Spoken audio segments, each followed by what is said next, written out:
நேரலையில் நம்மோடு இணைகிறார் விமர்சகர் டாக்டர் சுமந்த் ஸ்ரீராமன். டாக்டர் சுமந்த், உங்கள்கிட்டே தொடங்கலாம். தமிழ்நாட்டு அரசியலையும் இந்திய அரசியலையும் உற்று நோக்குகிறீர்கள். என்ன குழப்பம் இருக்கு, எங்கே குழப்பம் இருக்குன்னு பாக்குறீங்க? குழப்பம் அப்படின்னு பார்த்தாக்கா பேரம். ஃபர்ஸ்ட் டெட்லைன் இல்ல, தேதி அறிவிச்சிருந்தாங்கன்னா இது ஒரு கட்டாயம் இருந்திருக்கும், ஒரு நிர்பந்தம் இருந்திருக்கும் சீக்கிரமா முடிக்கணும்ட்டு. இப்போ இந்த கூட்டணி கட்சிகளுக்கு ரெண்டு காரணங்களினால் இந்த கூட்டணிகள் முடிவுக்கு ஃபைனலைஸ் ஆகாமல் இருக்கிறது. ஒன்று, there is no date for election announced. So அது வரட்டுமே, அது வரைக்கும் நம்ம எவ்வளவு இழுக்க முடியுமோ இழுக்கலாம் அப்படின்னு ஒரு பார்வை. ரெண்டாவது விஷயம் என்னன்னு நம்ம பார்த்தோம்னா, அது ஆப்ஷன் இருக்கிறது. சென்ற முறையெல்லாம் முன்னாடி எல்லாம் பாத்தீங்கன்னா ரெண்டு கூட்டணி தான், மூணாவது போறதுக்கு இடம் கிடையாது. அதனால ஒரு காம்ப்ரமைஸ் வரும், ஒன்னு பேச்சு, ஒரு அக்ரிமெண்ட் வரும், அதோட சரி பண்ணிடுவாங்க. இப்போ அதிமுகவோட பேசுறாங்க, அதிமுக கூட பேசலாம், அது முடிகிற மாதிரி வருது, நேரம் பாஜக போறாங்க, பாஜக கிட்ட கொஞ்ச நேரம் பேசுறாங்க, திருப்பியும் அதிமுகவுக்கு வர்றாங்க.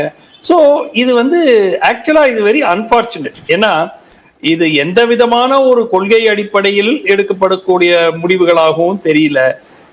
இரு தரப்பிலும் நீங்க என்னதான் திமுக கொள்கை கூட்டணின்னு சொன்னா கூட அதிலே கூட நிச்சயமா ஹார்ட் பார்கெனிங் நடந்து கொண்டிருக்கிறது. அண்ட் ஒரு மிக முக்கியமான விஷயம், அங்க கூட கட்சிகள் எல்லாம் சுமூகமாக பேச்சுவார்த்தைகள் முடிந்துவிடும் என்ற நம்பிக்கை தெரிவித்திருந்தாலும் இதுவரைக்கும் எந்த சீட்ல யார் நிற்க போறாங்கிறது அவங்களுக்குள்ள அக்ரிமெண்ட் முடிவு ஆகவில்லை.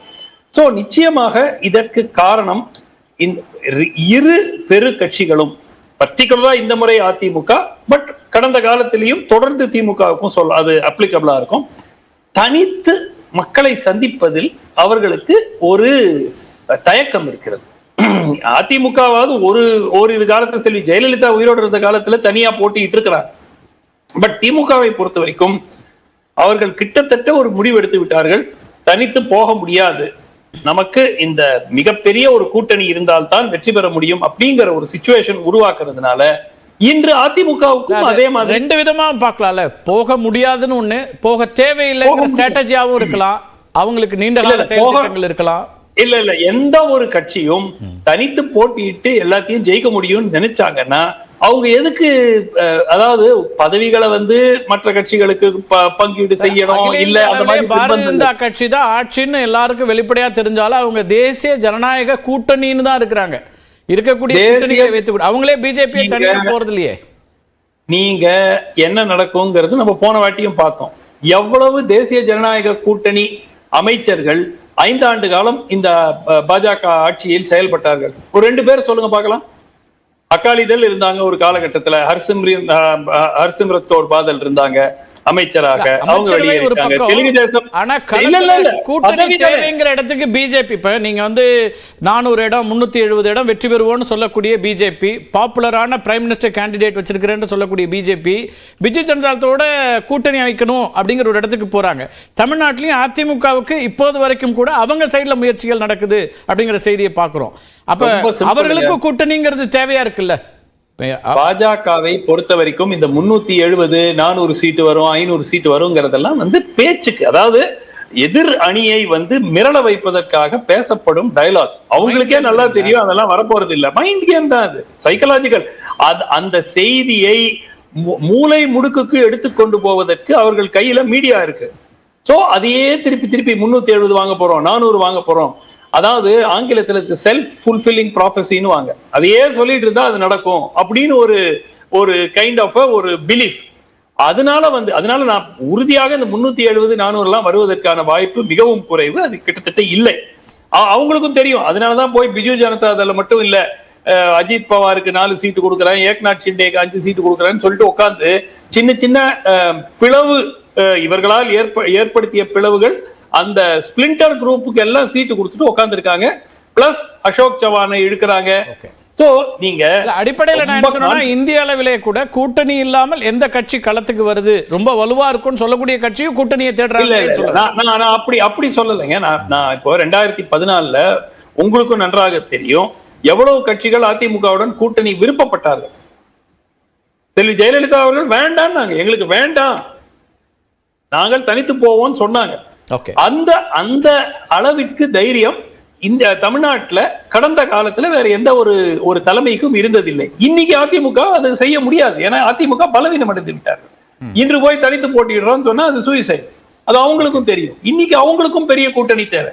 ஆக்சுவலா திமுக தங்களை நிரூபித்துக் கொள்வதற்கு தனித்துன்னு இல்ல, ஓரிரு கட்சிகளோட போட்டி போடலாம் கூட்டணி வச்சு. ஆனால் அவர்களுக்கு இந்த இந்த 17 கட்சி 16 கட்சின்னு ஒரு மிகப்பெரிய ஒரு அமைப்பு கூட்டணிங்கிறது. ஐ திங்க் 10 கட்சி 7 கட்சி இல்லைங்க, நிறைய இருக்கு. இல்ல இருங்க 2 கம்யூனிஸ்ட், மதிமுக, விடுதலை சிறுத்தைகள், காங்கிரஸ் கட்சி, மனிதநேய கட்சி, இந்திய யூனியன் முஸ்லீம் லீக் கட்சி இருக்கு. இல்ல ஆமா, வாழ்வுரிமை கட்சி இருக்கு. உங்களுக்கு போனீங்கன்னா ஒரு சரி 17 இல்ல 12ன்னு வச்சுக்கோங்க. பட் இவ்வளவு பெரிய ஒரு கட்சி, ஆளும் கட்சியாக இவ்வளவு நாட்கள் இருந்த கட்சிக்கு எதுக்கு இந்த 12 கட்சியை போய் இதனாலதான் எதிரணிக்கும் அந்த கட்சிகளோட நெகோசியேட் பண்ண வேண்டிய ஒரு நிர்பந்தம். இந்த சிறிய கட்சிகள் ஏத்த மாதிரி வியூகம் வகுக்கிறதுனா சார் எல்லாருக்கும் இருக்கக்கூடிய வாய்ப்பு களத்துல ஜனநாயகம் நான் என்ன இருக்கக்கூடிய வாய்ப்பு என்ன நான் கேட்கிறேன். கார்த்திகை செல்வன், நான் உங்களுக்கு கேட்கிறேன், என்ன பேசிஸ்ல இந்த நெகோசியேஷன் நடக்குது உங்களுக்கு தெரியாதா? என்ன பேசிஸ் நடக்குது? பெரிய கொள்கை ரீதியாக இந்த திட்டங்களை எல்லாம் நீங்கள் நிறைவேற்ற வேண்டும். எலெக்ஷன்ல அரித்மெட்டிக் பாக்குறாங்க.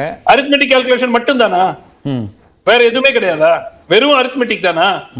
நீங்க சொல்லுங்க.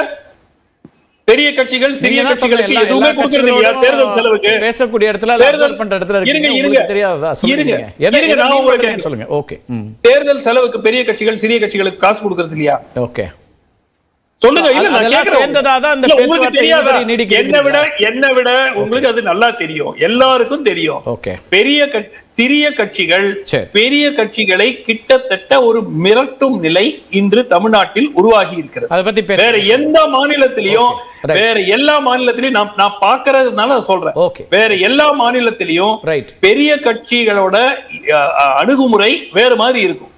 இங்கு பெரிய கட்சிகள் மாறி மாறி, திமுக இந்த முறை திமுக அவ்வளவு பெண்ட் பண்ண வேண்டிய அவசியம் இல்லை. ஏன்னா அவங்க ஜெயிக்க போற கட்சிங்கிற ஒரு பப்ளிக் பர்செப்ஷன் இருக்கு. ஆனால் ஒவ்வொரு வாட்டியும் எந்த பெரிய கட்சி பலவீனமாக இருக்கிறதோ அந்த மற்ற சிறிய கட்சிகள் அதை மிரட்டி அந்த எக்ஸ்ப்ளாய்ட் பண்றது நிச்சயமா தமிழ்நாட்டுல மட்டும்தான் இந்த அளவுக்கு நடக்கிறதே தவிர வேற எந்த மாநிலத்திலும் சிக்கலா இருக்குன்றீங்க. முதல் கட்ட கருத்தை நான் எடுத்துக்கிறேன். லட்சுமி எப்படி பார்க்க வேண்டியிருக்கு? இப்ப அவர் ஒரு பாயிண்ட் சொல்றாரு, சிறிய கட்சிகளை நோக்கி பெரிய கட்சிகள் போக வேண்டிய ஒரு இடம் இருக்கு. இப்போ களத்துல பாக்குறோம், நம்ம வந்து சிறிய கட்சிகள்ங்கிறது வாக்கு சதவீத அடிப்படையில் யார் ஒருத்தரையும் குறைச்சி மதிப்பிடல, அவங்களுக்கான இடம் இருக்கலாம். ஆனால் வாக்கு சதவீத அடிப்படையில் இன்னைக்கு வந்து 0.5% அல்லது அதுக்கு குறைவாக இருக்கிறவங்களை தேடிட்டு பிஜேபி மத்தியில் இருக்கக்கூடிய ஆட்சி பொறுப்பில் கட்சி அவங்க போய் உட்கார்ந்து பேசுகிறாங்க, அல்லது அதிமுக பேசுகிறாங்க. இந்த ரெண்டும் விசிபிளாக பேசுகிறாங்க. ஏற்கனவே டிஎம்கே இன்டாக்டாக இருக்குது. அப்போ அந்த ஒரு சூழலும் இங்கே இருக்குதா? என்ன சிக்கல் நீடிக்குதுன்னு பார்க்குறீங்க? ரெண்டு கட்சியுமே, அதாவது பிஜேபியும் சரி அதிமுகவும் சரி, கூட்டணிக்கு யார் வருவாங்க, அவர் சுமந்த் அவர்கள் சொல்கிறது போல் அவங்க வந்து சிறிய வாக்கு சதவீதம் கொண்ட கட்சியாக கூட இருக்கலாம். ஆனால் அவங்க கூட வரலையே. அப்படி தானே அவங்களுடைய நிலைமை இருக்கிறது. ஏடிஎம்கேவை பொறுத்த வரைக்கும் டிஎம்கே கூட்டணி உடஞ்சிரும், காங்கிரஸ் வருவாங்க, விசிகே வருவாங்க, இப்படியாப்பட்ட பேச்சுக்கள் எல்லாமே இருந்தது. வெளிப்படையா கருத்தெல்லாம் கூட சொல்றாங்க, அழைப்பெல்லாம் கொடுக்குறாங்க. தலைமை வரைக்கும் கூட அந்த பேச்சுக்கள் இருந்தது. அப்போ செப்டம்பர்ல வெளியில வரும்போது நாங்க ஒரு மெகா கூட்டணி, என்டிஏல இருந்து வெளியில வரும்போது நாங்க ஒரு மெகா கூட்டணி அமைக்க போறோம்னு சொன்னாங்க. ஏன் தேர்தல் நெருங்கின சமயத்துல கூட அந்த மெகா கூட்டணியை முடிவு செய்ய முடியல அப்படின்றது தெரியல. அதிமுகவை பொறுத்த வரைக்கும் அந்த அவங்களுக்கு மற்ற கட்சிகளை உள்ள அனுசரணையா உள்ள கொண்டு வரணுங்கிற எண்ணம் இருந்தாலும் மற்ற கட்சிகளுக்கு பாரதிய ஜனதா கட்சியோடு பேசுறதுக்கான ஒரு விண்டோ இருக்கு. பிஜேபியை பொறுத்த வரைக்கும் அந்த என்டிஏ இங்க இருக்க மற்ற என்டிஏ கான்ஸ்டியூவன்ஸ் எல்லாம் என்டிஏல தான் இருக்காங்க, இன்னும் வெளியில போனதா யாருமே அனௌன்ஸ் பண்ணல. தேமுதிக கூட அதிமுக பேசி முடிவு செய்திருந்தாலுமே தேமுதிக இன்னைக்கு வரைக்கும் அவங்க கூட்டணியில் இருக்கோம்னு நேற்றுக்கு சொல்லிட்டாங்க. அதிமுக தலைமை கழகத்திற்கு அவங்க பேசும்போது கூட்டணியில் இருக்கிறோம்ன்றது கூட்டணியில் இருக்கோம்னு சொல்லிட்டாங்க. நம்பர்ஸ் எவ்வளவுன்றதெல்லாம் இன்னமும் சொல்லல. அதே போல பாமக இது வரைக்கும் கன்ஃபார்ம் பண்ணவே இல்லை. புதிய தமிழகம் கிருஷ்ணசாமியோட இவங்க தான் போய் பேசியிருக்காங்க. ஆனால் அதிமுக கூட்டணியில் இருக்கேன்னு சொல்லிட்டாரு. ஆமா, ஆனா ஜெயலலிதா இருந்த காலத்துல எல்லாமே வேறு, எல்லாரும் போயஸ் கார்டன் வாசல்ல போய் காத்திருந்தாங்க, பிஜேபி உள்பட. அதே ஜெயலலிதா அவர்களும் தாயகம் அலுவலகத்துக்கும் பாட்டாளி மக்கள் கட்சியினுடைய பொங்கு தமிழ் அறக்கட்டளை அலுவலகத்துக்கு போனதையும் நீங்களும் பார்த்தோம், நானும் பார்த்தோம். அது வந்து 2001க்கு முன்னால, அதுக்கு 2001 தேர்தலுக்கு பிறகு 2001 தேர்தலின் போதே அவங்க போகல. அப்ப கூட எல்லா பேச்சுவார்த்தைகளும் ஜி கே மூப்பனார் காங்கிரஸ் கட்சியை ஒருங்கிணைச்சு ஜி கே மூப்பனார் கொண்டு வந்த போதும் அப்ப இருந்த பெரிய கூட்டணியுமே எல்லாரும் போயஸ் கார்டன்ல வந்து தான் பேசினாங்க. மூப்பனார் உள்பட எல்லாரும் போயஸ் கார்டன்ல வந்து தான் பேசினாங்களே தவிர யாருமே வந்து அதிமுகவில இருந்து யாரும் மதிமுக அலுவலகத்துக்கோ இல்ல பாமக அலுவலகத்துக்கோ போகல. கூட்டணி பேசும்போதே வேட்பாளர் அறிக்கை தொகுதி அறிவிப்பு வரைக்கும் வந்ததையும் பார்த்தோம். ஆமா, இன்னைக்கு சொல்லலாம் இன்னைக்கு இருக்க சூழல் வேறு அப்படின்னு. ஏடிஎம்கே அதே பழைய ஸ்ட்ரென்த்தோட தான் இருக்கா இல்லையா அப்படின்றது உங்களுக்கும் எனக்கும் இன்னும் கூட்டணி பேசக்கூடிய கட்சிகளுக்கும் யாருக்குமே தெளிவாக தெரியாது. ஒருவேளை வலுவான கட்சி அப்படின்னா இந்த சிறிய கட்சிகளை சேர்த்துக் கொள்ள வேண்டிய அவசியம் இல்லை. இல்ல திமுக கூட்டணி உடையும் திமுக கூட்டணியிலிருந்து யாராவது வருவாங்க அப்படின்னு வெயிட் பண்ண வேண்டிய அவசியமும் கிடையாது.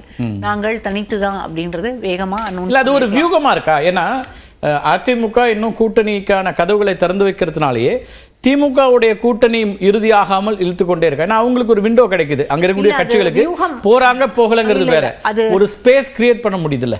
அது வந்து அது ஸ்பேஸ் இல்லைன்னு தான் நான் நினைக்கிறேன். இங்க இருக்கக்கூடியவங்க யாருமே அங்க அதாவது திமுக கூட்டணியிலிருந்து இருக்கக்கூடிய கட்சிகள் பிசிக ஆகட்டும் இல்ல காங்கிரஸ் ஆகட்டும் இல்ல மதிமுக ஆகட்டும் யாருமே அங்க போறதுக்கான வாய்ப்புகள் இருக்கிற மாதிரி தெரியல. ஏன்னா அவங்க எல்லாருக்குமே என்ன தெரியுது அப்படின்னா நம்ம எல்லாருமே பாஜக எதிர்ப்பு அப்படிங்கிற நிலையில இருக்கிறோம். அதிமுக இன்றைக்கு பாஜக இந்தியா கூட்டணின்னு ஒரு இடத்துக்கு வந்துடுறாங்க.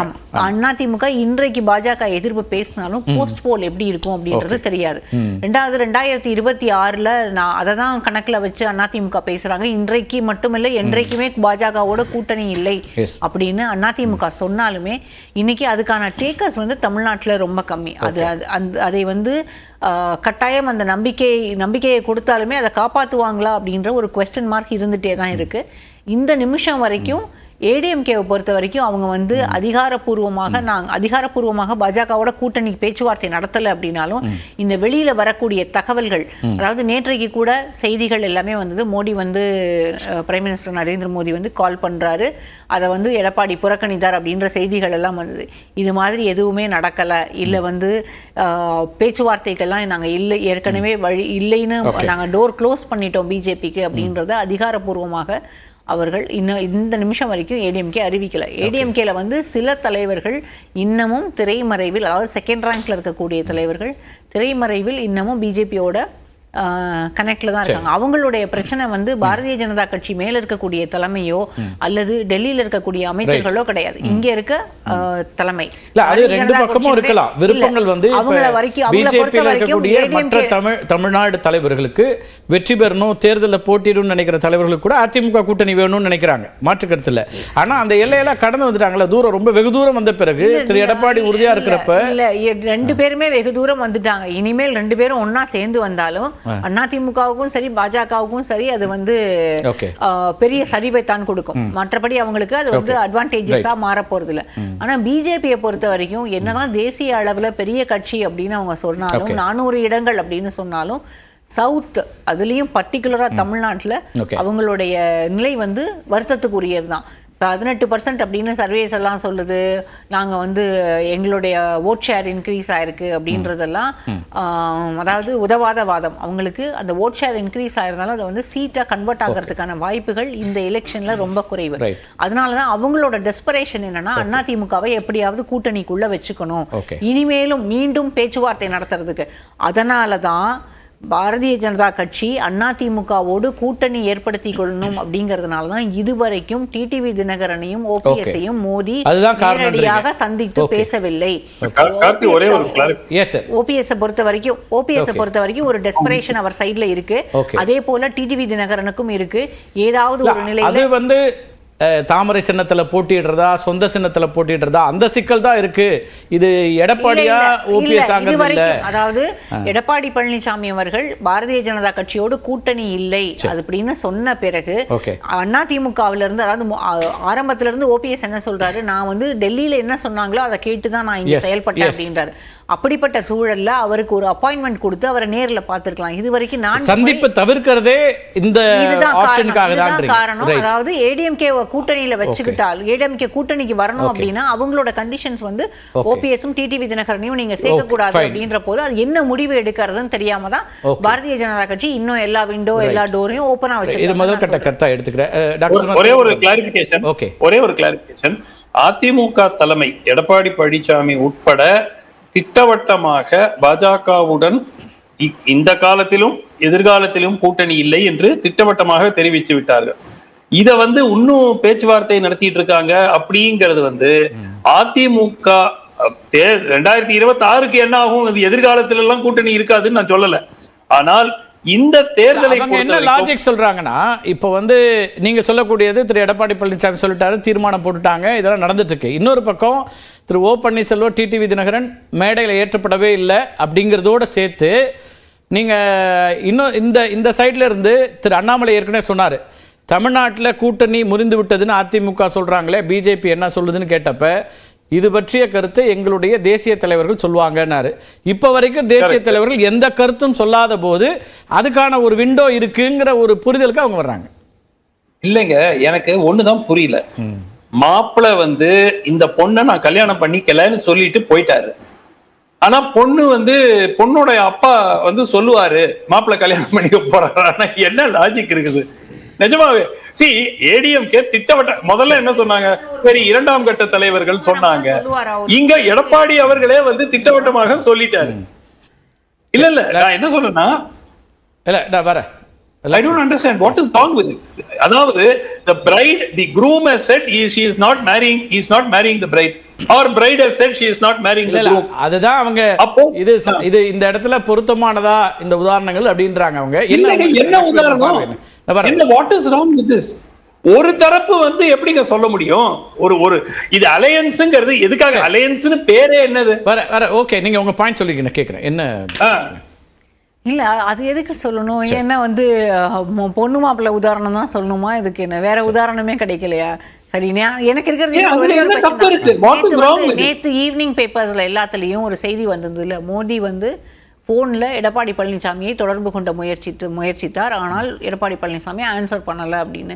இதுக்கு ஏடிஎம்கேல இருந்தோ இல்ல பிஜேபில இருந்தோ ஏதாவது பேசினாங்களா அதிகாரப்பூர்வமாக? இல்ல, ஏதாவது ஒரு மறுப்பு வந்ததா?